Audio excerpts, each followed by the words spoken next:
রোজা বা সিয়ামের কিছু শিষ্টাচার আছে, আদব বা শরীয়তি নীতিমালা আছে।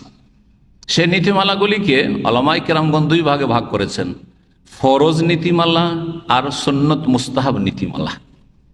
ফরজ শিষ্টাচার, ফরজ আদব কায়দা, রোজার আদব কায়দা কিছু ফরজ, আর রোজার সিয়ামের আদব কায়দা কিছু হচ্ছে সুন্নত বা মুস্তাহাব বা নফল। দুটোরই খেয়াল রাখবেন, তবে ফরজগুলি অবশ্যই পালন করতে হবে। আদব কায়দাগুলি কি হতে পারে, প্রথম আলোচনা করি। শেখ আল্লামা ইবনে উসাইম রহমতুল্লাহ আলাই এই বিষয়টি নিয়ে আলোচনা করেছেন। তার একটি সুন্দর কিতাব রয়েছে, মাজালিস ও শাহরে রমাদান, মাজালিস ও শাহরে রমাদান। তাতে 30 দিনে 30টা বিষয়ভিত্তিক আলোচনা রয়েছে।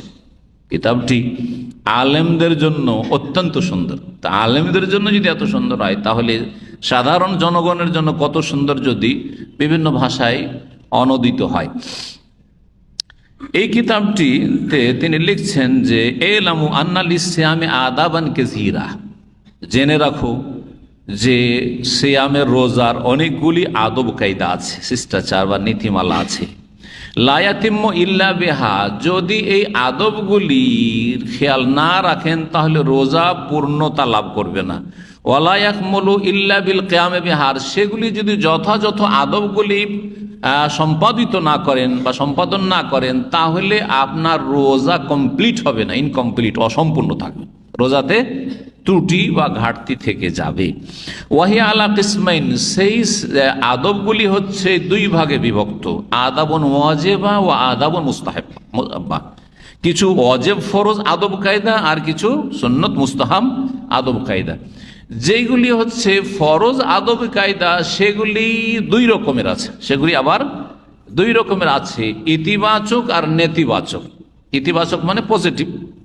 কিছু আদব কায়দা আছে যেগুলো পজিটিভ মানে করণীয়, করতে হবে আপনাকে, রোজা রাখলে ওই কাজগুলি কি করতে হবে, ফরজ করা। আর নেগেটিভ মানে কিছু এমন আদব কায়দা শিষ্টাচার আছে, রোজা রাখলে ওই কাজগুলি থেকে বেঁচে থাকতে হবে, নেগেটিভ না করতে হবে, সেগুলি করা যাবে না, হারাম, নাজায়েজ, রোজা দুর্বল হয়ে যাবে। রোজা ভঙ্গের কারণ না, রোজা পুরো নষ্ট হবে না, কিন্তু রোজা অত্যন্ত কমজোর দুর্বল হয়ে যাবে সেগুলো থেকে বেঁচে না থাকলে। বলছেন যে ফরজ যে আদবগুলি রয়েছে সেগুলির ইতিবাচক হচ্ছে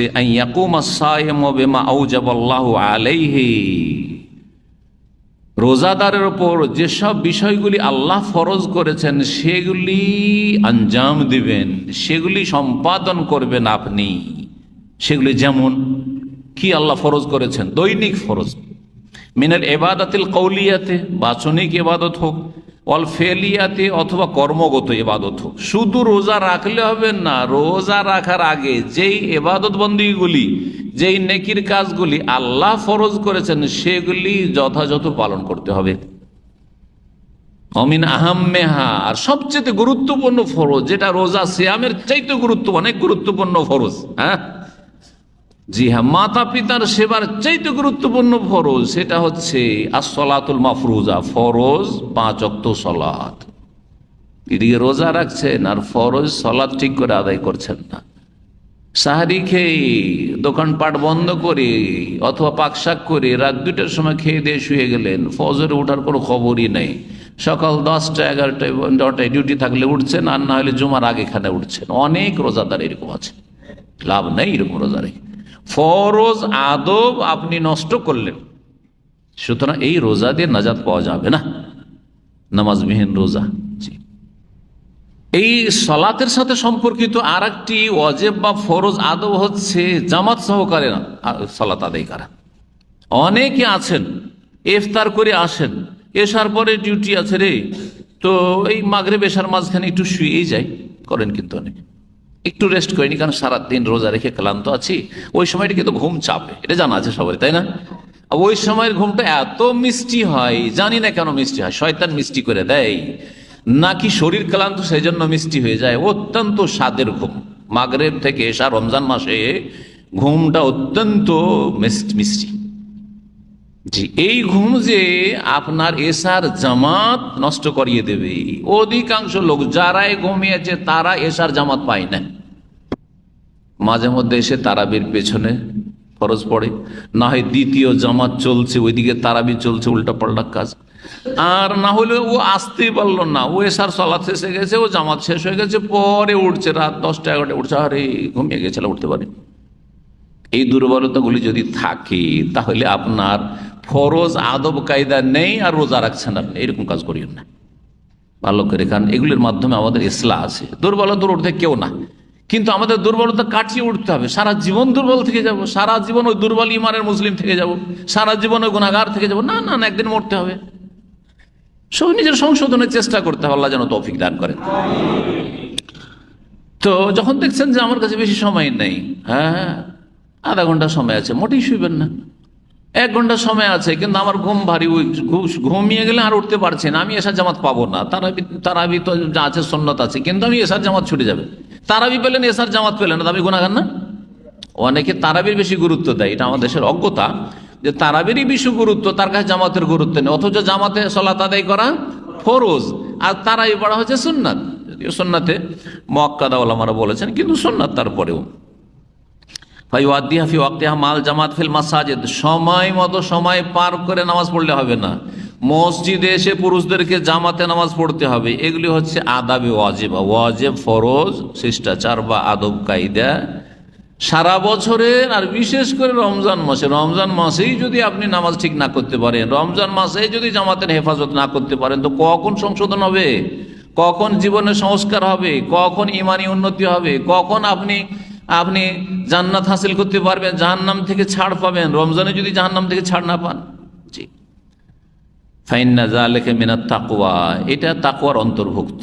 রোজা রাখছেন কিসের জন্য? লাআল্লাকুম তাত্তাকুন, তাকওয়া অর্জনের জন্য। আর তাকওয়া মানে বেঁচে থাকা। আপনি কাবিরা গুনাহ করলেন, আপনি টাইম পার করে দিলেন, অথবা জামাত ছেড়ে দিলেন, অথবা